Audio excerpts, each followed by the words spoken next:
Filipi sura ya 4 na mstari wa 13. Na yaweza mambo yote katika yeye anitiaye nguvu. Baba Mungu, tunakushukuru kwa neema hii na upendo wako. Asante kwa kutuleta hapa leo. Tunakushukuru kwa uwepo wako katikati yetu. Ulisema mwenyewe kwamba tunapokusanyika kwa jina lako na upo katikati yetu. Asante kwa sababu upo hapa na sisi. Tunakuomba Bwana asubuhi ya leo, useme nasi maneno yako ya uzima, kiangaza njia zetu na kumulika mapito yetu, tuhekimisha na kutuadabisha katika jina la Yesu Kristo. Amen. Amen. Haleluya. Amesema hapa, na yaweza mambo yote katika yeye anitiaye nguvu. Lakini neno hili linaanzia kuanzia ule mstari wa 10, tusome kwanza 10 mpaka 13. Nalifurahi sana katika Bwana kwa kuwa sasa mwisho mmeuisha tena fikra zenu kwa ajili yangu, kama vile mlivyokuwa mkinifikiri hali yangu, lakini hamkupata nafasi. Si kwamba nasema haya kwa kuwa nina mahitaji, maana nimejifunza kuwa radhi na hali yoyote nilionayo. Najua kudhiliwa, tena najua kufanikiwa. Katika hali yoyote na katika mambo yoyote nimefundishwa kushiba na kuona njaa, kuwa na vingi na kupungukiwa. Ninayaweza mambo yote katika yeye anitiaye nguvu. Haleluya. Amen. Bwana asifiwe. Amesema ninayaweza mambo yote katika yeye anitiaye nguvu. Kwa anasema anayeweza ni nani? Anayeweza ni nani? Ni mimi. Haleluya. Na anasema ni mambo mangapi ambayo tunakuwa tunayaweza? Yote. Ila mimi ninaweza sio katika elimu, sio katika pesa, katika vitu hivi vya dunia. Ninaweza mambo yote katika yeye anitiaye nguvu. Ni katika yeye. Haleluya. Sasa naposema katika yeye ni kama kusema ndani yake, kwenye himaya yake, kwenye uvuli wake, kwenye uwezesho wake, kwenye nikiwa kwake yeye. Bwana asifiwe. Haleluya. Amen. Nje ya yeye siyawezi yote, lakini katika yeye ninayaweza yote. Amen. Bwana asifiwe. Amina wapendwa. Hasa hapa sisi tunajua wote kama mwanadamu kuna maeneo mbalimbali ambayo kuna mipaka ya kibinadamu. Haleluya. Amen. Lakini hapa Bwana anatuambia ni mipaka ya kibinadamu tunaweza kuivuka katika Yesu Kristo. Haleluya. Amen. Katika yeye huyo mipaka ya kibinadamu tunaivuka. Wewe mwenyewe angalia kwenye maisha yako, kuna mipaka gani ambayo yani wakati mwingine ni kama vile hujui unayo, lakini ipo. Unaendaga tu kijua ya kwamba hili hapa mimi siwezi, pale mimi siwezi kufikia, hili mimi siwezi kufanya, haya ni ya wengine. Bwana Yesu asifiwe. Haleluya. Lakini leo asubuhi Mungu anasema na sisi, na yaweza mambo yote katika yeye anitiaye nguvu. Amen. Amina. Sema vile tena. Yaweza mambo yote katika yeye anitiaye nguvu. Sema mara 5. Na yaweza mambo yote katika yeye anitiaye nguvu. Na yaweza mambo yote katika yeye anitiaye nguvu. Na yaweza mambo yote katika yeye anitiaye nguvu. Na yaweza mambo yote katika yeye anitiaye nguvu. Na yaweza mambo yote katika yeye anitiaye nguvu. Haleluya. Amen. Bwana asifiwe. Naomba useme tena mara 5. Na yaweza mambo yote katika yeye anitiaye nguvu. Na yaweza mambo yote katika yeye anitiaye nguvu. Na yaweza mambo yote katika yeye anitiaye nguvu. Na yaweza mambo yote katika yeye anitiaye nguvu. Na yaweza mambo yote katika yeye anitiaye nguvu. Haleluya. Amen. Kumbe wapendwa, yupo anayetutia nguvu. Amina. yupo anayetutia ni nguvu. Haleluya. Sasa unajua changamoto ambayo inakujaga, kwa nini hatuna ujasiri wa kusema ninayaweza mambo yote? Kwa sababu kuna shida katika mahusiano yetu sisi na yule atutiaye nguvu. Haleluya. Ushirika wetu na yule atutiaye nguvu, ufahamu wetu juu ya yule atutiaye nguvu. Haleluya. Amen. Hapo ndio linaanzia tatizo. Hatuna ujasiri sana na yule anayetutia nguvu. Hatunao. Tuna ujasiri sana na vitu vingine vyote, ila sio yeye atutiaye nguvu. Bwana asifiwe.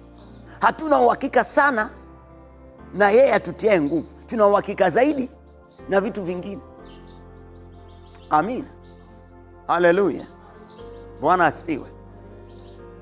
Kwenye hii sura hapa mstari wa 19 kwa mfano, amesema na Mungu wangu atawajazeni kila mnachokihitaji kwa kadiri ya utajiri wake katika utukufu ndani yake Kristo. Yes. Haleluya. Watu wana ujasiri zaidi kama kuna hela iko hapa. Ana ujasiri ya kwamba ninavyo vitu vyote.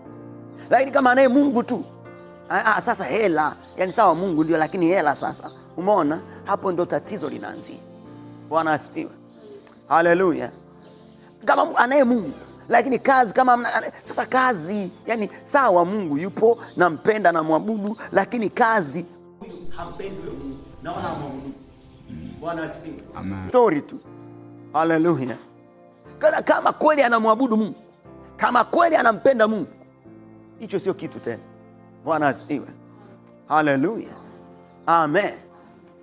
Amina. Yani kama kuna muda ambao labda anasema labda pengine hamna kazi, si ataona kwamba ngoja sasa niende hata nikahubiri mtani hapa. Bwana asifiwe. Haleluya. Amen. Lakini watu wengi sana wanajua kabisa ya kwamba mwanadamu akimwambia ninakupa hela, wana uhakika. Lakini Mungu akimwambia nashughulikia mahitaji yako, sawa, lakini mimi nataka nipatie. Bwana asifiwe. Haleluya. Kuna shida kati ya mahusiano ya mtu na nani? Na Mungu. Tunasema tunampenda lakini hatumpendi. Bwana asifiwe. Haleluya. Tunasema tunamwamini lakini kwa kweli hatumwamini. Tuna mashaka makubwa sana na yeye. Tuna wasiwasi mkubwa sana na yeye. Watu wengi wanaamini zaidi viumbe kuliko Mungu. Haleluya. Bwana asifiwe. Amen. Amina. Haleluya. Wako watu ambao anaweza akakubali kufanya maamuzi fulani kwa sababu kwenye simu yake kuna ujumbe umeingia, umepokea shilingi milioni 1. Yuko tayari kufanya maamuzi. Lakini kama kuna ujumbe umeingia, hawezi kufanya maamuzi. Bwana asifiwe. Haleluya. Lakini Musa alimwambia Mungu, akamwambia Mungu, umesema malaika wataenda mbele yangu watafanikisha njia, sawa. Umesema utatupatia maana, chakula na ushindi na kila kitu, sawa. Lakini kama wewe hauendi, mimi siendi. Amen. Haleluya. Haleluya wapendwa. Wako watu wengi sana ambao wako tayari waende na malaika ili mradi wafanikiwe. Wako tayari waende na malaika ili mradi watoshelezewe vitu vyao, lakini sio kukaa kungoja kuondoka na Mungu. Bwana Yesu asifiwe. Haleluya. Neno letu linasema nini? Nayaweza mambo yote katika yeye anitiaye nguvu. Ninayaweza mambo yote katika yeye anitiaye nguvu. Tunajua hapa neno hili limesema yeye anitiaye nguvu. Bwana asifiwe.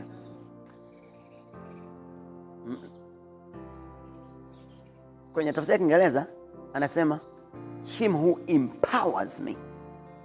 Hallelujah. Hiyo kuempower ni kutia nguvu, si ndio?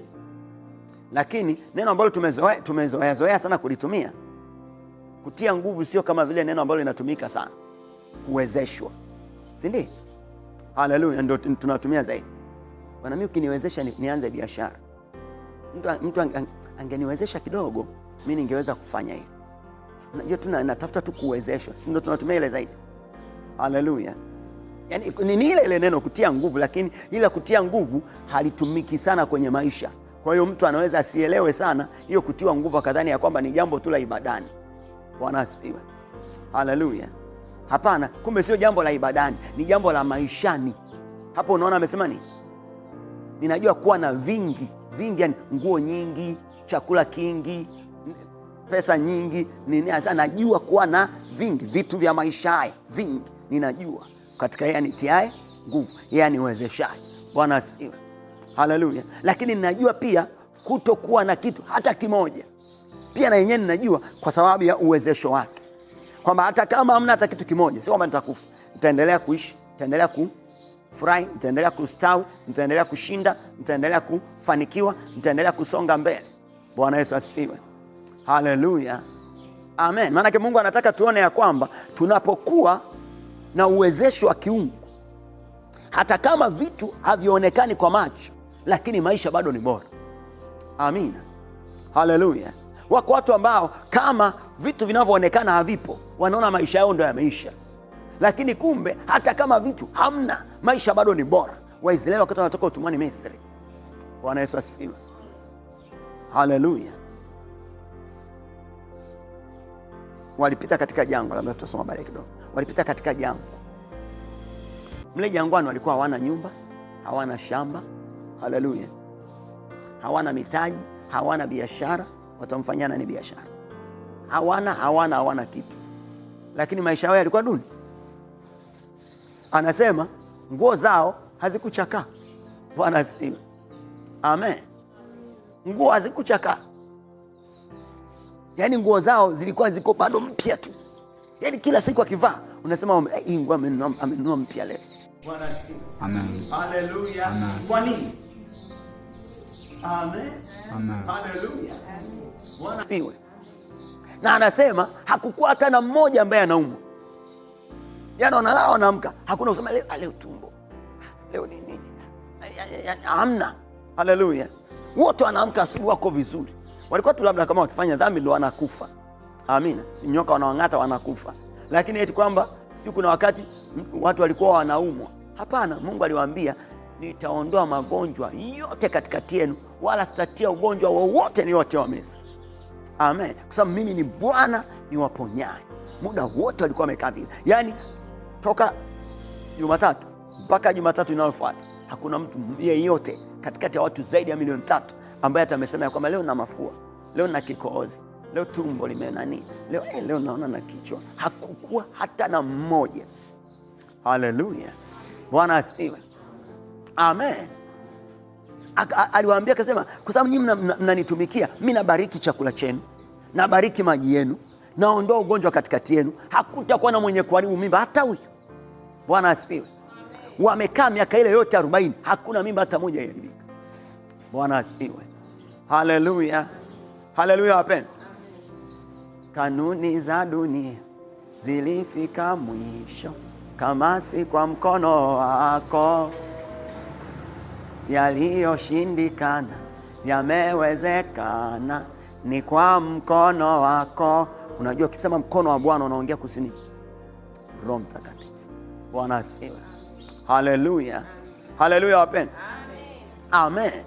Zipo kanuni za dunia hii, lakini zinaisha kwa mkono wa Bwana unavuka. Ninayaweza mambo yote katika yeye anitiaye nguvu. Nini kinatokea kwangu? Nini kinatokea kwangu? Nayaweza mambo yote katika yeye anitiaye. Haleluya.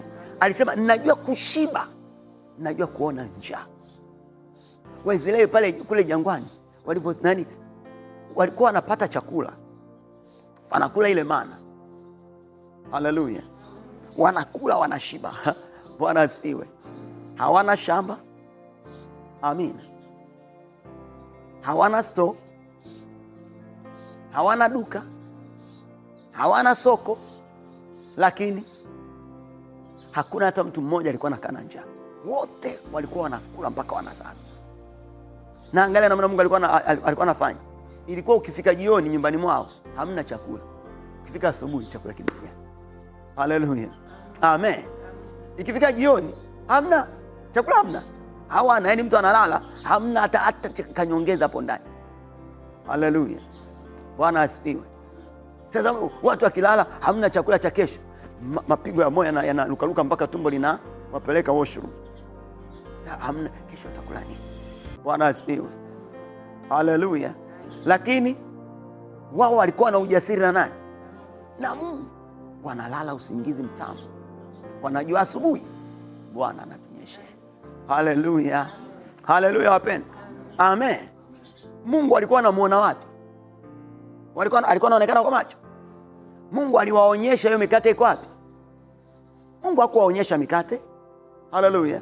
Mungu hakuonekana hivi kwao akawaambia niko hapa mimi nitawapatia. Hapana, neno tu. Bwana asifiwe. Ilikuwa ni neno tu. Asubuhi amkeni mkachukua. Ndio neno walokuwa nalo. Bwana asifiwe. Haleluya, haleluya wapendwa. Wakaweka maisha yao kwenye neno, pamoja na watoto wao, pamoja na mifugo yao. Yani ilikuwa baba na familia yake yote na mifugo yote wanategemea tu neno la Bwana. Haleluya, amina. Kwa kila ile asubuhi mchana wanavyoishi, wanavyoendelea na maisha, huyu baba huyu mama mwenye nyumba wenyewe wanachojua ni nini? Kesho tutakula nini jamani? Walikuwa wanajua watakula nini? Bwana alisema atatupatia maana. Haleluya. Kwa walikuwa na neno la Bwana ndio ameweka hapo maisha yao. Na walikuwa ni wanadamu, sio kafikiria kwamba walikuwa labda wale ni malaika. Hapana, walikuwa ni wanadamu. Haleluya. Wenye tabia moja na sisi. Tena wewe mwenyewe unajua hawakuwa kama vile ni watu waliokamilika sana. Walikuwa na utukutu mwingi sana, si ndio? Haleluya. Bwana asifiwe. Lakini ilipokuwa inafika asubuhi, hata kama ni watukutu, asubuhi wanaenda kuchukua mana. Amen. Haleluya. Bado akasema hapana, haiwezekani tunakula tu mana. Sio kwa sababu alikuwa na njaa, tamaa tu. Sasa tunataka na nyama. Sisi tunataka na nyama sisi. Nakula tu hivi hapana. Tunataka na nyama. Hapana, mbona tunakula tu na nyama hamna? Kutoka Jumatatu mpaka Jumaa hamna nyama. Sisi tunataka nyama. Sasa kaenda akasema sasa mbona watu wamesema wanataka nyama? Mungu akasema hamna shida, jioni. Haleluya. Amen. Kwenda jioni wanakuta kwale wamemwagika pale. Chinja nyama, choma nyama, kula nyama. Wanakula nyama zinaisha usiku akilala, hamna nyama, hakuna nini, hakuna unga, hakuna yani hakuna kitu. Bwana asifiwe. Haleluya. Wakiamka asubuhi, maana iko. Anasema ilikuwa na tamu. Haleluya. Bwana asifiwe. Mungu aliwapatia chakula cha mbinguni. Tunayaweza mambo yote wapendwa. Haleluya. Amen. Amina. Walikuwa jangwani, mito ya maji ilikuja. Sio kwamba walienda wakafanya wakatengeneza sijui wakachukua maji kutoka wapi, walichimba visima sio. Hapana. Haleluya.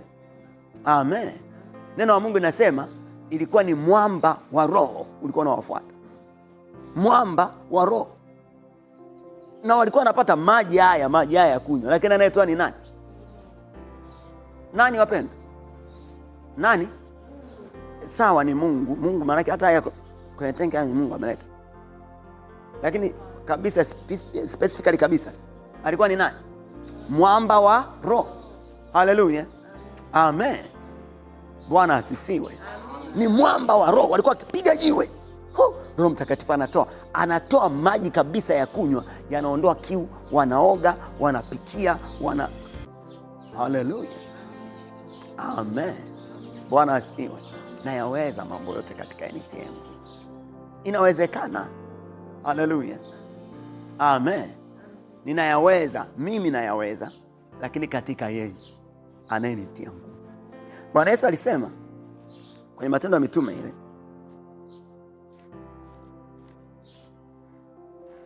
sura ya 1 mstari wa 8.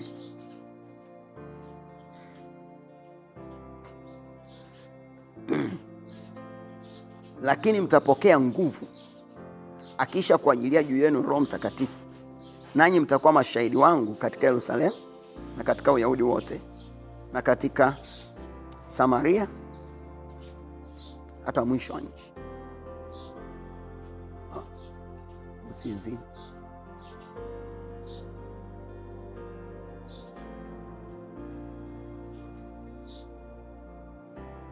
Haleluya. Amen. Anasema mtapokea nguvu. Ndio maana kule uliona alisema yeye awatiae nguvu. Hapa anasema mtapokea nguvu atakapokuja nani? Roho Mtakatifu. Haleluya. Maana yake mtawezeshwa akija juu yenu Roho Mtakatifu. Kwa kumbe yeye atutiae nguvu anaitwa nani? Anaitwa nani wapendwa? Haleluya. Bwana asifiwe. Anaitwa Roho Mtakatifu. Ndiye yeye atutiae nguvu. Sema, Roho Mtakatifu ndiye anitiae nguvu. Roho Mtakatifu ndiye aniwezeshaye. Ninayaweza mambo yote katika yeye anitiae nguvu. Roho Mtakatifu ndiye anitiae nguvu. Ninayaweza mambo yote katika yeye anitiae nguvu. Haleluya. Mtapokea nguvu akisha kuja juu yenu Roho Mtakatifu. Mtapokea uwezesho akisha kuja juu yenu Roho Mtakatifu. Bwana asifiwe. Haleluya. Haleluya wapendwa. Waraka wa kwanza wa Yohana sura ya 4. Sura ya pili. Waraka wa kwanza wa Yohana sura ya pili. Mstari wa 20. Nanyi mmepakwa mafuta na yeye aliye mtakatifu, nanyi mnajua yote. Amen. Anasema mnajua wangapi? Haleluya. Kwa nini? Tumepakwa mafuta na yeye aliye mtakatifu.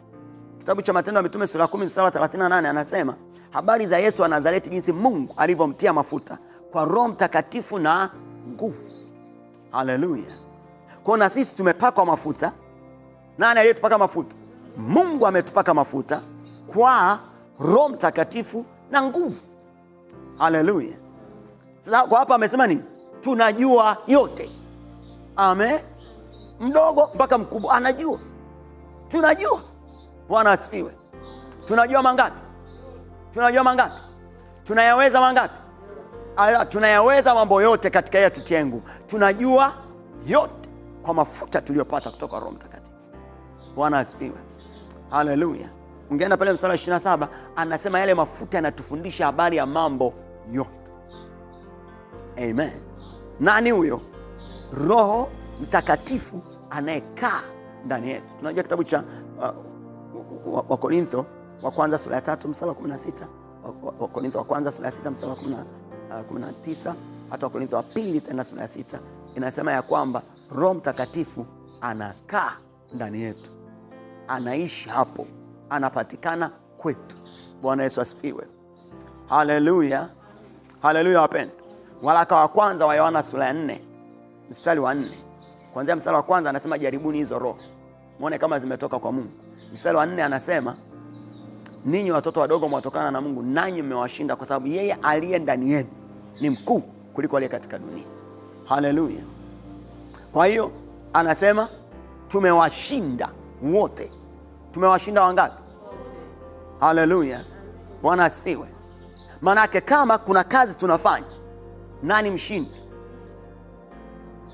Amen. Kama kuna huduma tunafanya, nani mshindi? Kwa nini? Kwa sababu ya Roho anayekaa ndani yetu alivyo mkuu. Bwana Yesu asifiwe. Haleluya. Amen. Sio kwamba ni nadharia, ni uhalisia. Ni uhalisia kabisa. Tunaweza mambo yote, tunajua yote, tunashinda yote. Bwana Yesu asifiwe. Amen. Katika yeye atutiaye nguvu, huyu Roho Mtakatifu. Mwanzo sura 30. Kitabu cha Mwanzo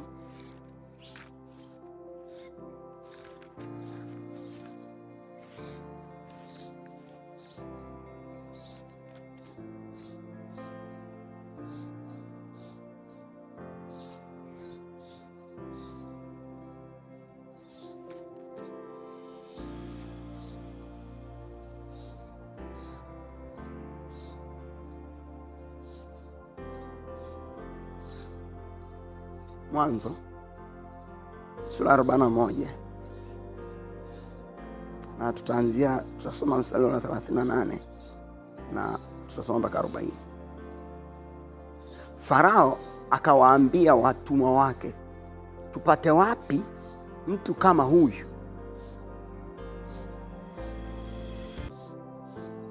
Mbona watu wanategea jamani? Tuko pale Mwanzo sura 41.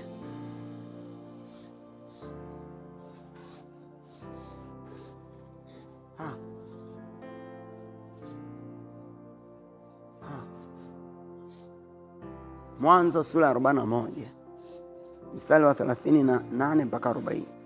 Farao akawaambia watumwa wake, tupate wapi mtu kama huyu? Yukoje? Naam? Naam? Nataka usome pale pale, usitoe tu kichwani. Nini? Haleluya. Mwenye roho wa Mungu wapi? Ndani yake. Tupate wapi? Bwana asifiwe. Farao alikuwa na mapepo tu, alikuwa anaabudu miungu, lakini alisema tunatafuta mtu mwenye roho wa Mungu. Haleluya. Amen. Anatafuta mtu gani? Watu wanaotafuta duniani ni watu gani? Wenye roho wa Mungu, ambaye anasema nao, ambaye anakaa ndani yao, ambaye roho wa Mungu yuko ndani yao. Bwana asifiwe. Dunia inakutafuta wewe. Nani ana roho wa Mungu ndani yake? Nani ana roho wa Mungu ndani yake? Nani ana roho wa Mungu ndani yake? Kwa dunia inakutafuta wewe. Haleluya. Amen. Dunia inasema tupate wapi? Bwana asifiwe. Haleluya. Wewe ndio unatafutwa, wewe ndio una majibu, wewe ndio una suluhisho, wewe ndio una namna, wewe ndio unajua. Bwana asifiwe. Haleluya. Wewe ndio unaweza kutatua matatizo haya, wewe ndio unaweza kuleta suluhisho, wewe ndio unaweza kuleta majibu, wewe ndio unaweza kuleta njia, wewe ndio unaweza kuleta ushindi, wewe ndio unaweza kuleta uwezesho, wewe ndio unaweza kuleta hekima inayohitajika, maarifa yanayohitajika. Haleluya. Amen. Tunaweza mambo mangapi? Mambo mangapi? Kwa sababu gani? Nani huyo? Roho Mtakatifu ambaye anakaa wapi? Ndani yetu. 39. Farao akamwambia Yusufu, kwa kuwa Mungu amekufahamisha haya yote, hapana haleluya. Amen. Nani wamesema? Aliyesema hivyo ni nani? Farao alikuwa ni nani? Mkuu wa dunia, si ndio? Ndio alikuwa anatawala dunia kwa wakati ule. Huyu anayetawala dunia anajua ya kwamba yule ambaye ana roho wa Mungu ndani yake hayuko mwenye hekima wala akili kuliko huyu.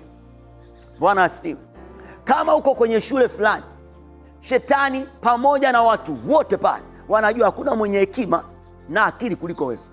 Kama uko kwenye ofisi fulani, wote wanajua ya kwamba hakuna mwenye hekima wala akili kuliko wewe. Kama uko kwenye familia fulani, ule ukoo wote wanajua hapa kwenye ukoo hakuna mwenye hekima wala akili kuliko wewe ambaye una roho wa Mungu. Haleluya. Kama uko kwenye mtaa wote wanajua ya kwamba hakuna mwenye hekima wala akili kuliko wewe. Haleluya. Bwana Yesu asifiwe. Amen. Kwa unapoenda kukutana na jambo lolote, unapofanya jukumu lolote, unapotimiza wajibu wowote, unapoishi maisha yoyote, tambua hivyo ya kwamba dunia inatafuta mtu mwenye roho wa Mungu, kwa sababu inajua hakuna mwenye hekima wala akili kama huyu. 40. Basi wewe utakuwa juu ya nyumba yangu, na kwa neno lako watu wangu watatawaliwa. Katika kiti cha enzi tu itakuwa mkuu kuliko wewe. Haleluya. Bwana asifiwe. Amina. Inawezekana wewe usiwe rais wa nchi. Amina. Haleluya. Lakini anasema ni yote iko kwa mtu mwenye roho wa Mungu. Inawezekana wewe usiwe labda pengine boss kwenye ile ofisi. Haleluya. Lakini vyote viko wapi? Kwako. Haleluya. Haleluya wapendwa. Bwana asifiwe. Kwa nini?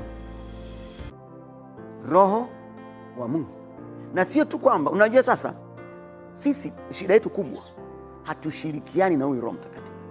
Tunamwacha yeye atulie tu, tunaenda tunaanza kupambana na wanavolia na sisi tunalia, wanavoshindwa na sisi tunashindwa, wanavoumwa na sisi tunaumwa, wanavokwazika na sisi tunakwazika, wanavopotea na sisi tunapotea, wanavochoka na sisi tunachoka, wanavozimia na sisi tunazimia.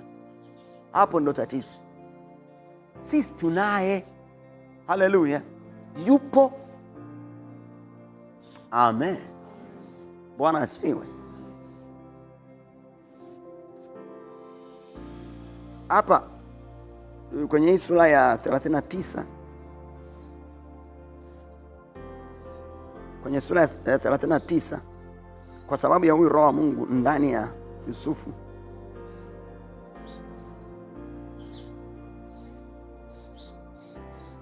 mstari wa 2, 39:2, Bwana akawa pamoja na Yusufu, naye akastawi, naye alikuwa katika nyumba ya bwana wake yule Misri. Bwana wake akaona ya kwamba Bwana yu pamoja naye, na ya kuwa Bwana anafanikisha mambo yote mkononi mwake. Haleluya. Amen. Inabidi watu waone ya kwamba Roho Mtakatifu yuko na sisi, na tunajua kuna alama zile 9 za watu kutambua ya kwamba kuna Roho Mtakatifu ndani yetu. Amin. Haleluya. Alama za kutambua ya kwamba wewe unayaweza mambo yote. Alama za kutambua ya kwamba wewe unajua yote. Alama za kutambua ya kwamba wewe unayashinda yote. Alama ya kutambua ya kwamba wewe utafanikiwa katika mambo yote. Alama ya kwanza ni upendo. Haleluya. Amen. Kama wewe unakaa sehemu eti siku na maadui wapendi, siku na nani siku upendi, siku nani siku yazi hivi, siku nani na nani damu azifanyaje, siku nini siku vimeendaje, wewe ni duni sana. Hauwezi kufanya kazi na Roho Mtakatifu. Roho Mtakatifu hawezi kufanya kazi na aina hiyo ya watu. Haleluya. Alama ya kwanza ni nini? Upendo, uvumilia, ufadhili, hauhesabu mabaya, hautakabari, haujivuni, hautafuti mambo yake, haukosi kuwa na adabu, haufurahii udhalimu, unafurahia kweli, unaamini yote, unatumainia yote, haushindwi neno lolote wakati wowote. Haleluya. Vingine vyote vitakoma, lakini upendo unaendelea mbele. Unawatanguliza wengine kwa heshima, unaona wengine kuwa bora kuliko mwenyewe. Kama ukiwa vile, Bwana asifiwe. Haleluya. Amen. Tena furaha. Amen. Alama hiyo, hata ukiangukia katika majaribu mengi, unafurahi katika Bwana. Siku ngapi? Hata ameamka vibaya, nashangaa leo ameamka vibaya. Leo ameamka vibaya, usimguse leo. Yaani leo usipite kwenye njia zake. Wewe hauwezi kwenda hiyo safari. Bwana asifiwe. Hautayaweza yote. Amina. Lakini wanayoweza yote, hata wakiangukia kwenye majaribu mbalimbali, wanafurahi. Hata wakisulubishwa msalabani, wanashangiliza. Wanafurahi katika Bwana siku zote. Haleluya. Amen. Kwa sababu hata kama wanapitia kwenye majaribu makali kama moto, wanafurahi sana wakati huo, kwa sababu wanaangalia furaha iliyowekwa mbele yao, sio furaha wanayoipitia wakati huo. Watu ambao wana Roho wa Mungu wanafurahia wanapopitia. Akipitia kipindi kizuri, amepata nguo nzuri, anasikia furaha, anajisikia vizuri. Lakini hajapata nguo nzuri, anajisikia vibaya. Shida, hauna ushirika na Roho wa Mungu. Haleluya. Ukiwa na ushirika na Roho wa Mungu, unayaweza mambo yote. Amen. Haleluya. Tena amani inayopita akili na hifadhi moyo. Hata kama kuna mambo yanayopita misukosuko ya aina gani, hata kama kuna dhoruba za aina gani, lakini kuna amani ya Kristo inaamua moyoni. Haleluya. Bwana asifiwe. Tena upole unajulikana na watu wote. Tena ni wafadhili hao watu. Tena wana kiasi, hawapitilizi. Haleluya. Amen. Tena ni waaminifu. Unaweza kuwa na ujasiri nao. Wakisema saa 2 kamili, ujue saa 2 kamili wapo. Haleluya. Amen. Bwana asifiwe. Sio akisema saa 2 kamili, saa 2 kamili bado yuko nyumbani, hapa anasema samani, unajua majukumu. Haleluya. Wewe ujue safari yako, yani kama ni mtu aina hiyo, wewe ujue safari yako. Sogea pembeni. Ufai kwenye hii timu. ya kuweza mambo yote katika yetu yetu. Bwana asifiwe. Unaweza unayeweza mambo yote. Maana yake unaweza pia kutunza muda. Haleluya. Amen. Unaweza pia kuwa mwaminifu. Kama hujaweza kuwa mwaminifu, hutaweza kuwa na hauwezi kupata hauwezi kuwa, kama huwezi kuwa mwaminifu, hauwezi kuaminika. Bwana asifiwe. Haleluya. Haleluya wapendwa. Amka kuna siku moja kuna kazi hapa ilibidi ifanyike. Alafu yule mtu ambaye ilibidi aifanye, tukao tumekubaliana aje muda fulani. Ilikuwa ni kampuni nyingine walikuwa wanakuja kuweka hii ya internet. Kwa yule mtu akasema anakuja, tukakubaliana kabisa. Mimi nikotoka nimekuja ili yeye aje. Nikafika hapa. Nikawa nimekaa, ule muda ukao umefika. Mimi nimetoka, nimeacha vitu vingi, nimekuja. Halafu aje nampigia. Niko njiani. Aje.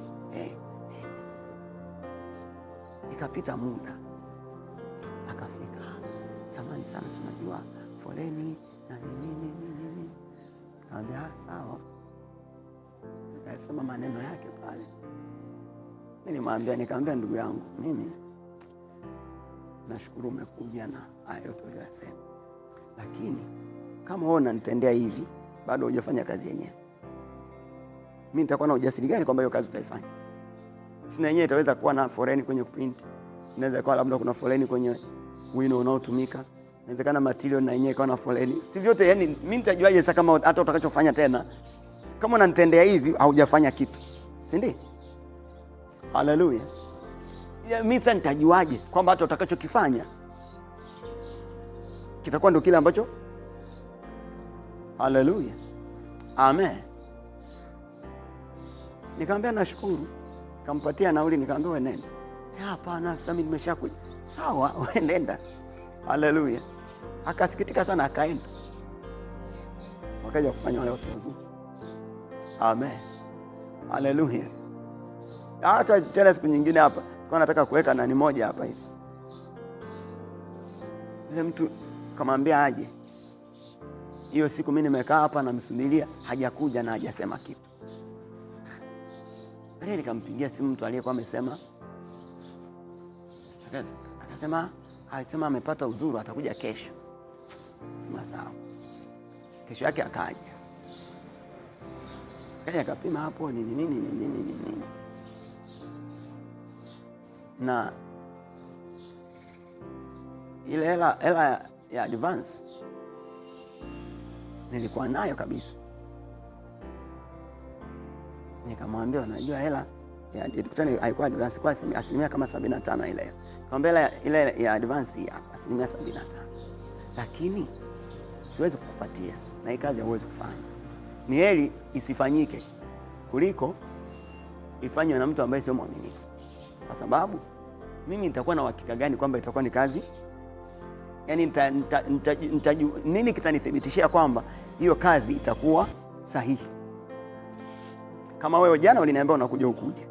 Leo ukasema unakuja umechelewa.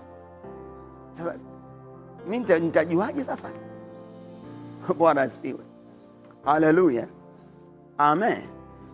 Hapana, kama mtu ana roho ya Mungu lazima kuwe kuna alama ya uaminifu. Amen. Haleluya. Lazima kuwe na alama ya uaminifu. Uwe mwaminifu. Ndio iwe ndio, hapana iwe hapana. Haleluya. Watu wengi wanaamua kuamua vibaya kwa kutegemea neno samahani. Sasa nimekuomba msamaha. Sasa nimeomba msamaha jamani.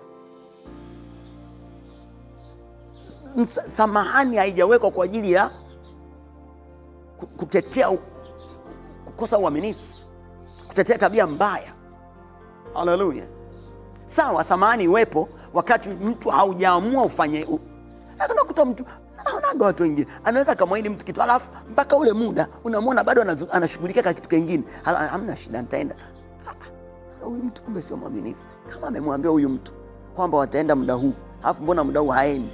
Huyu Bwana asifiwe. Haleluya. Amen. Wako watu wengine unakaa nao hivyo unamwona tu. Unajua huyu tatizo. Mbona alikuwa amemwahidi yule, hata kama hajaniambia mimi, maana hata na mimi sitaweza kumwamini. Siku akiniambia pia na mimi itabidi nijue hivi ananifanyia hivi. Haleluya. Amen. Bwana asifiwe.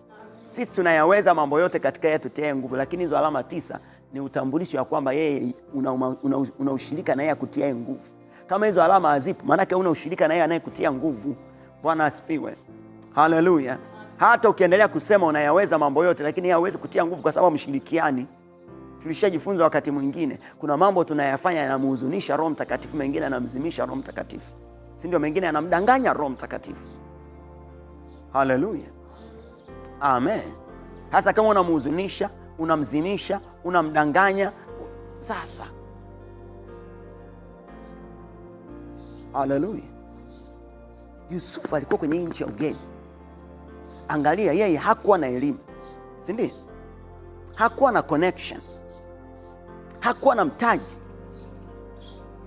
hakugombea kwenye nafasi yoyote, hakuandika CV mahala popote. Haleluya. Amen. Bwana asifiwe. Lakini kwa sababu ya Roho Mtakatifu aliweza kuongoza taifa zima likapata majibu na likawa taifa lenye ushindi mkubwa duniani. Mpendwa, unaweza kubeba ajenda za kitaifa, unaweza kubeba ajenda za kimataifa. Kuna watu wengine ambao wanaogopa kufanya mambo makubwa. Bwana asifiwe. Haleluya. Kwa sababu kama wewe unaogopa kufanya mambo makubwa, maana yake wewe ni mtu mwenye kiburi, mwenye dharau, au muamini Mungu. Haleluya. Bwana asifiwe. Unaona kwamba tunajua ni kanuni ya Mungu. Kitabu kile cha Hesabu sura ya 14. Wale ndugu walisema nini? Sisi hatuwezi. Si ndio? Mungu akasema hawa wamenidharau mimi. Wewe ukianza kusema ya kwamba hauwezi kufanya kitu ambacho dunia nzima itaguswa nacho, au Tanzania nzima kitagusa. Ndio kila mmoja hapa Mungu amekuweka hivyo. Amesema ametuweka juu ya mataifa yote ya dunia. Acha kufanya vitu kwa level ndogo ndogo. Bwana asifiwe. Mwanzo mdogo, lakini sio mwisho mdogo. Kuwa na kufika kule Mungu anataka. Mungu ametuweka, anasema sisi tumepokea baraka ya Ibrahimu. Kwa nini? Kwa sababu ni jamaa yote ya mataifa tunabariki. Bwana asifiwe. Haleluya. Amen. Shabaha Mungu aliyosema ya kwamba tumepata baraka ya Ibrahimu. Unajua anasema tumekombolewa na laana ya Torati, lakini hatujapata baraka ya Torati. Kwa sababu baraka ya Torati ni kwa ajili ya Waisraeli. Haleluya. Amen. Tumekombolewa na laana ya Torati ili tupate baraka ya Ibrahimu. Amen. Sio kwamba Biblia yenyewe haijijui, hapana, inaelewa vizuri. Haleluya. Sababu baraka ile kusema baraka ya Torati ile ni kwa ajili ya Waisraeli. Amina. Haleluya. Ina kanuni zake na yenyewe. Lakini baraka ya Ibrahimu yenyewe ni kwa ajili ya kuyabariki mataifa yote ya dunia. Hata Waisraeli wenyewe ujue hawategemei baraka za Torati, wanategemea baraka ya Ibrahimu. Amina. Haleluya. Amen. Kwa wale walivyosema ya kwamba hatuwezi, Mungu akasema wamenidharau hao, hawataenda na mimi. Hayo haiwezekani. Musa aliwaombea akasema sawa, nimekusikia, lakini hawaendi. Bwana asifiwe. Haleluya. Haleluya wapendwa. Mimi siwezi. Mimi sina hiki. Sitaweza. Haitawezekana. Mungu anasema tunayaweza mambo yote katika yeye atutiaye nguvu. Sio katika nani tulinaye, vitu gani tunavyo. Bwana Yesu asifiwe. Haleluya. Uwezesho unatoka kwa nani? Uwezesho unatoka kwa nani? Uwezesho unatoka kwa nani? Uwezesho unatoka kwa nani? Na Mungu yuko wapi? Ndani yetu, katika nafsi ya nani? Roho Mtakatifu. Ushirika wetu na Roho Mtakatifu ndio ufunguo. Haleluya. Bwana asifiwe. Amen. Kitabu cha Danieli. Danieli sura ya 6 kuanzia mstari wa 1. Ilimpendeza Dario kuweka juu ya ufalme maliwali 120 wawe juu ya ufalme wote, na juu yao akaweka wakubwa 3, na Danieli alikuwa mmoja wao, ili maliwali hawa watoe hesabu kwao, mfalme asipate hasara. tatu walikuwa wanatoa hesabu kwa tatu, ambao katika hao watatu Danieli ni mmoja wao. Amen. Haleluya. Sasa angalia mstari wa 3. Mstari wa 3 ndio nataka tuone wote sasa. Si tuko pale? Twende. Basi Danieli huyo alipata sifa kuliko wakubwa na maliwali, kwa kuwa roho bora ilikuwa ndani yake, naye mfalme akaazimu kumweka juu ya ufalme wote. Haleluya.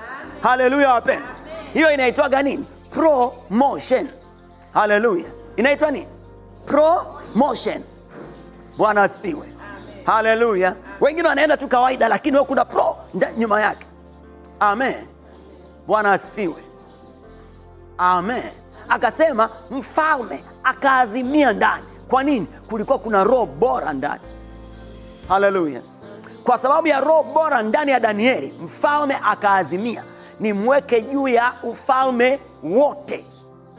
Kulikuwa kuna wakubwa watatu, lakini akasema juu ya ufalme wote nataka nimweke nani? Kwa nini? Kwa nini wapendwa? Kwa nini wapendwa? Roho bora ya Mungu ilikuwa ndani yake. Haleluya. Leo roho bora iko wapi? Ndani yangu. Wafalme wanajaliwa, wanataka waazimie hiyo, lakini sisi ndo hatupo. Amina. Haleluya. Amen. Wafalme wanataka kuazimia haya, lakini sisi hatupo. Tukifanya kana kwamba ni watu duni, tunafanya yani hoe hai mpaka unaona aibu. Bwana asifiwe. Haleluya. Amen. Watoto wa Mungu wenye roho wa Mungu, sio lazima labda mtu awe na manguo mengi, lakini angalau awe nadhifu. Bwana asifiwe. Haleluya. Amen. Hata kufua tu, hata kunyosha. Amen. Haleluya. Amina. Hata kama ni kazi tunafanya, tuifanye kazi kwa ubora, kwa ufanisi, kuhakikisha ya kwamba inakuwa baraka kwa watu. Amina. Haleluya. Ndio lakini Danieli alikuwa ashindani na mtu. Alikuwa na kanuni zake. Watu wenye roho Mungu wana kanuni kwenye maisha. Ukimwona mtu hana kanuni, ujue huyu shida hana ushirika na roho Mungu. Lakini wenye ushirika na roho Mungu wana kanuni kwenye maisha yao. Hautamuona ana miss kanuni. Ukiona mtu leo yupo, kesho hayupo, yani kama vile ana kifafa. Haleluya. Leo zimo, kesho hazimo, hapo ujue shida. Hauwezi kumwamini mtu kama huyo. Roho Mungu hawezi kufanya kazi na aina ya watu. Yani leo unamwona yuko fire baba katika jina la Yesu, anaomba, kesho kama vile hajawahi kujua kama kuna Mungu duniani. Bwana asifiwe. Hao sio watu wa kuamini. Sasa mbingu haiwezi kuamini mtu kama huyu. Bwana asifiwe. Mbingu inaamini watu ambao wana ujasiri ya kwamba hata kama watu wote wanaangukia sanamu, mimi sitaangukia sanamu. Amina. Haleluya. Amen. Tunasoma kwenye hii sura ya 6 hapo tuliposoma. Hapo ukiendelea kusoma mbele utaona aina ya watu wenye roho ambao roho wa Mungu anakaa nao, ambao ana roho bora. Unaweza kusoma utaona kwenye hii sura ya 6. Danieli alikuwa ana kanuni zake. Mara 3 kwa siku anaomba. Unajua niko busy, kazi ziko nyingi nini? Haufai kwenye ufalme. Amina. Haleluya. Unajua kuna maisha mengine na maisha inabidi yaendelee nini? Sawa, haufai lakini. Haleluya. Lakini Danieli alikuwa kwenye kazi ana perform kwa viwango vya juu. Lakini ulikuwa umtoi kwenye maombi mara 3. Anapiga magoti, anaelekea Yerusalemu, anainua mikono, anaomba. Haleluya. Akiona kitu kwenye neno, yuko kwenye mfungo na kazi anafanya. Amina. Sasa tu unasema una roho Mungu, ibada haupo. Si nini? Bwana asifiwe. Haleluya. Hata waliposema ya kwamba mtu atakayeomba tunamuua, wao wamekuambia ukiomba wanakuwa. Au kashintano wako ndo kana kufanya eti unashindwa kwenda ibada. Wenzako aliambiwa tunakuua. Lakini akasema ni wametoka kumwambia wanamuua. Yeye hajawajibu kitu. Ameenda amefungua dirisha, ampiga magoti, anaomba. Anaomba sasa. Haleluya. Amen. Wakapitisha sheria, wakamkamata, wakamfunga, wakaenda kumtupa kwenye tundu la simba. Hajakataa, hajajitetea. Haleluya. Amen. Simba walipoona mtu mwenye roho ya Mungu ameingia mle, Simba ameogopa mle ndani, anasema hata kupanua mdomo anashinda. Yaani hata kunguruma, sio alikuwa anamtisha, hapana, hata kumtisha. Simba wamekaa kule wapole. Alivyotoka Danieli, simba wakachangamka. Anasema wale waliingia kabla hata hawajafika chini, wamewapata kule kule nyuma, hata nguo yao hajabaki. Bwana asifiwe. Haleluya. Watu wenye roho wa Mungu kuna mahala wanakuapo, hapa gusiki, hapa ingiliki, hapa fikiki. Bwana Yesu asifiwe. Haleluya. Amen. Amina. Ni watu wa kanuni. Ni watu ambao wana kanuni zao. Haleluya. Sio kwamba yani wewe chochote unakula tu, wewe hufai kwa Roho Mtakatifu. Haufai. Yaani anasema hapana, mimi kwa level zangu hiki chakula kilichotolewa sanamu mimi si. Hamna shida, sitakula. Watu wanaona nini wewe mshamba, unapitwa na wakati wewe nini? Wewe hautaeleweka. Wewe nini? Wewe. Natulia tu. Lakini ilipokuja mfalme anataka kuazimia amweke juu, na wengine wanatamasa Danieli, na tukumbuke kwenye ufalme wako. Kivipi tena niwakumbuke? Mbona kwenye nyama mlikuwa mna? Haleluya. Aliyewakumbuka kule alikuwa ni nani? Kwa sababu Biblia inasema Danieli alivyoinuliwa akawakumbuka. Aliwakumbuka watu gani? Aliwakumbuka Shadrach, Meshach na Abednego. Kwa nini? Kwa sababu wakati wa kula nyama walikuwa timu moja. Haleluya. Amen. Amen. Sasa wewe nyama zote unakula tu. Ikija ibada wewe yani ni kama vile yani ni bahati nasibu. Kitokea cha kutokea ndo nazama kweli kweli. Kesho yake baba mwenyewe hayupo, akufa. Mpaka anakuja kufufuka tena Jumapili. Mungu gani huyu? Ako kama Mungu gani ambako anafufukia Jumapili tu? Ya Jumapili ndo ndaifanya Mungu wewe. Halafu kifika Jumatatu Mungu mwenyewe hayupo. Wewe ni Mungu gani? Sio Mungu Baba wa Bwana wetu Yesu Kristo. Sio Mungu aliomba mbingu na nchi. Mungu aliomba mbingu na nchi ni yeye yule jana, leo na hata milele. Yuko asubuhi, mchana, jioni, usiku. Haleluya. Hana kivuli cha kugeuka. Amina. Yeye ni wa kuabudiwa milele yote. Ni Mungu wa kweli na wa pekee milele yote. Bwana Yesu asifiwe. Kama huyo Mungu hauwezi kumwabudu pale chumbani, ukisema unakuja kumwabudu unatudanganya. Haleluya. Kwa sababu chumbani yupo. Kama Mungu anayepatikana tu hapa kwenye hii jengo hapa, halafu chumbani kwako hayupo, sebuleni kwako hayupo, jikoni kwako hayupo, kwenye simu zako hayupo, kwenye vikao vyako hayupo, huyo sio Mungu wa kweli. Haleluya. Kwa hiyo Mungu wa kweli yeye yuko mahala pote, anajua yote, anaweza yote. Haleluya. Ndio Mungu wa kweli. Kwa hiyo kama kuna Mungu ambaye kuna wakati hayupo, sio Mungu huyo wa kweli. Kama kuna Mungu ambaye wewe unamwabudu halafu kuna maeneo hayupo, sio Mungu wa kweli unayemwabudu. Amina. Unaweza ukatubu lakini ukarudi kwa Mungu wa kweli. Haleluya. Amen. Nayaweza mambo yote katika yeye anitiaye. Ninayaweza mambo yote katika yeye anitiaye nguvu. Danieli yeye alienda tu kwenye ile nchi, alikuwa ni mtumwa, lakini kwa roho ya Mungu aliwekwa juu na aliweza kusimamia mambo kwenye taifa la watu ambao ni waovu. Haleluya. Wanaitwa mama wa makahaba, lakini kwa roho wa Mungu aliweza kusimamia kitakatifu na taifa likastawi. Wafalme wanne walipita, yeye bado yupo. Kwa usikae ukasema siwezi kufanya hiki kwa sababu nani anafanya. Wewe una roho wa Mungu, unayaweza mambo yote katika yeye kutia nguvu. Haleluya. Unayaweza hata kwenye bonde la uvuli wa mauti. Usitarajie mabaya, yupo na wewe. Anafanya maandalizi bora kwa ajili yako. Amen. Baba Mungu, asante sana kwa kutuma neno lako asubuhi ya leo. Ninaomba utusamee sisi wakati mwingine ambao tumemhuzunisha roho wako, tumemzimisha roho wako, tumemdanganya roho wako. Tutakase kwa damu yako. Tusaidie kuanza upya, kuwa na ushirika na Roho Mtakatifu na kumruhusu kutuwezesha kwenye mambo yote. Asante kwa asubuhi katika jina la Yesu. Amen.